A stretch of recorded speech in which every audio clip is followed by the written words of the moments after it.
Hi, hello. Magandang araw. Good day po. Kumusta po kayong lahat? I'm Lyndon Gatulong. Welcome po sa ating episode ngayong araw. Talakayin natin mga kababayan sa episode na ito. Grabe naman to. Itong pagwala ni Presidential Advisor for Poverty Alleviation Secretary Larry Gadon. Galit na galit talaga siya dito sa pinalabas ng Supreme Court na desisyon patungkol doon sa ruling na ipinail po ni BP Sara at ng grupo ng ibang mga lawyers like ni Attorney Torion et al. Na nag-question po sa constitutionality ng impeachment complaint against sa ating Vice Presidente, Inday Sara.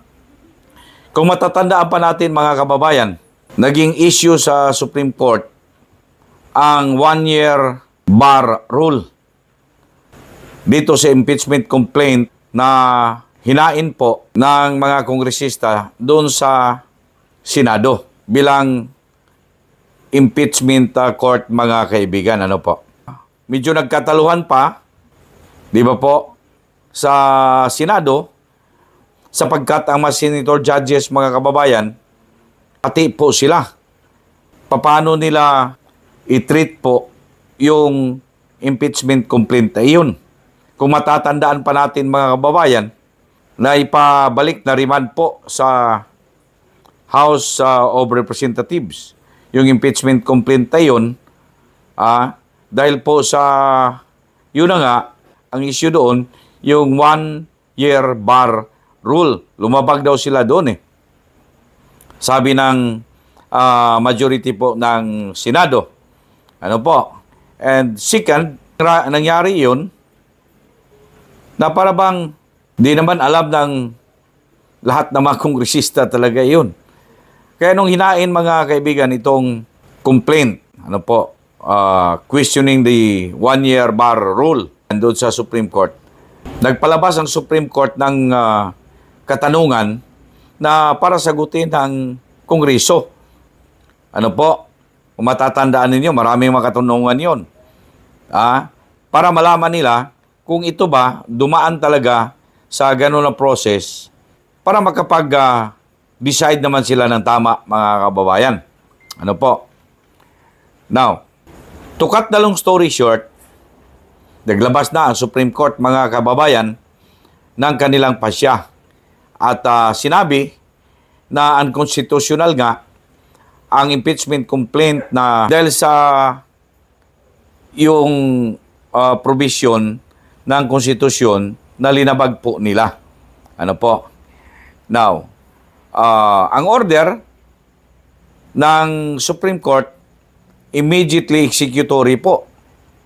Kaya ang dami pong mga lumabas na mga opinion. Iba-ibang mga opinion coming from retired justices. Iba-iba silang opinion. Yung isang retired justice, ang sabi niya na hindi dapat ganun ang gawin ng Supreme Court na dapat hindi i-declare na unconstitutional. May isa namang retired Supreme Court justice na nagsabi, tama naman ang ginawa ng mga justices. Kaya ganun talaga yan mga kaibigan. Normal yan.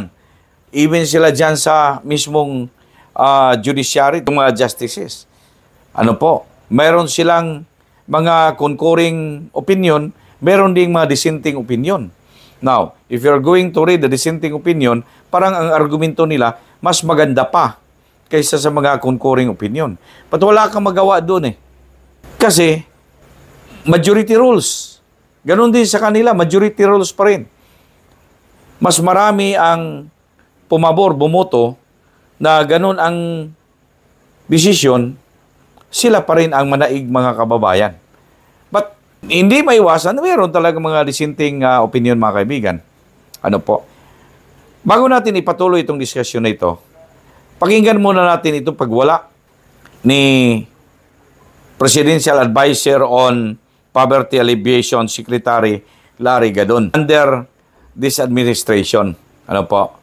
Kanyang binastos, kanyang binaboy talaga, mga kababayan, ang ating Supreme Court. Tingnan natin siya. Halata halata kasi na itong Supreme Court is just siding with Sara. Ako nga, dinisbar ako for a much lesser offense. Samantalang si Sara, katakot-takot na pagmumura, katakot-takot na pagbabanta ng pagpatay ang ginawa niya, hindi siya dinidisbar. So ang Supreme Court talaga, tuta ng Duterte. Hearing, yun na nga yung magbibigay ng due process because that is precisely the trial. So ano pinagsasabi ng Supreme Court? Talaga lang kasi maka-Duterte sila. Grabe. Huwag na tayo magpaligoy-ligoy pa. Ang Supreme Court, tuta ng mga Duterte. See? Tingnan nyo. He exceeded. While it is true, the Constitution guarantee us na meron tayong redress po. Pero ito hindi na ito redress yung sa kanya eh. Ano po? Pambababoy na mga kababayan. Peligro ito. Malubha. Delikadong klaseng tao ito kung ito ang bigyan mo ng pagkakataon na maluklok dyan sa mga posisyon mga kababayan na mas makapangyarihan. Delikadong tao ito. Alam niyo yun? Imagine mo, Supreme Court, nagdesisyon na. At saka, although disbarred lawyer ito, pero alam niya mga kababayan, paano ka mag-behave sa institusyon na ito. Alam mo yun, paano ka mag-behave eh. You may not agree doon sa desisyon. You are free to air your grievance. Pero wag naman babuyin. Di ba? Pambababoy na yun eh, pambabastos na sobra. Ano po? Hindi na mga kababayan. Alam niyo siguro kung nakikinig sa atin ang administrasyong ito, kung makarating man ito dyan sa nakapaligid sa ating Pangulo, my advice siguro is you have to replace this person. Bagahe ito eh. Bagahe ito. Naintindihan natin ang sobrang depensa niya, ang hinanakit niya, mga kababayan. But again, kagaya ng sinabi ko, abogado siya noon. Alam niya ano ang proper decorum. Nasa sa kanyang bloodline pa ang being a lawyer. At ano ang tinuro, mga kababayan? How you behave as a lawyer and as officer of the court. Wala nga lisensya. Disbarred nga. Pero pwede naman ito may pabalik eh.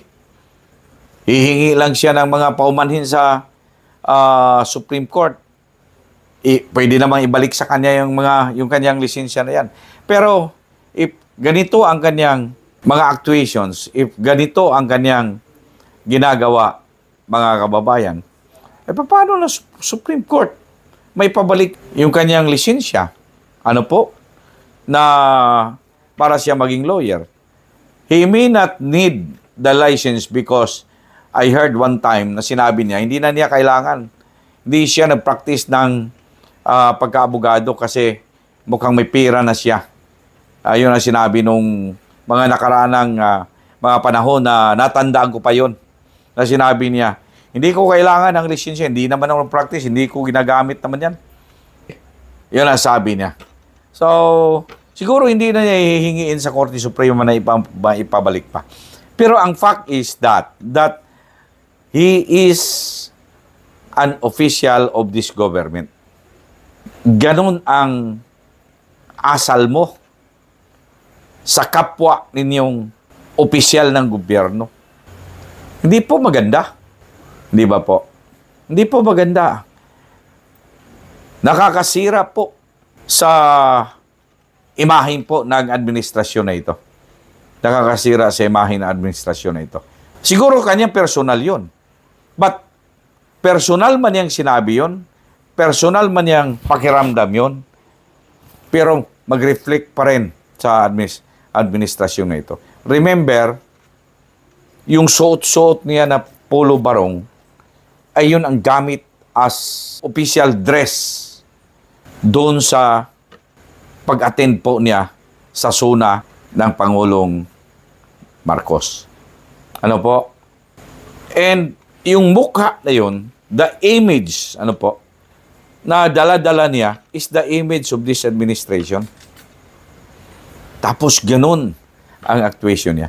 Kaya po, Because of that, merong concerned lawyers din, mga kababayan, in the person of Attorney Topacio et al., na naghain sila, mga kababayan, ng kaso laban po dito kay Attorney Gadon o disbarred lawyer Gadon sa Poverty Alleviation Secretary, mga kababayan. Naghain sila ng kaso ngayon. Now, we will see what will happen mamaya, mga kaibigan, dito. What will be the outcome? Kasi po, Supreme Court ang binanata niya. Kung hindi mo matanggap ang desisyon, maghanap ka pa ng isang iba pang paraan. Kaya sabi nga nung ibang mga lawyers, yung spokesperson ng Kongreso, nagsabi sila, mag-ask sila ng motion for reconsideration. Hihingi sila ng reconsideration as a way of showing na hindi sila sang-ayon sa decision. Ipapa-reconsider nila muli. Baka may nakaligtaan pa.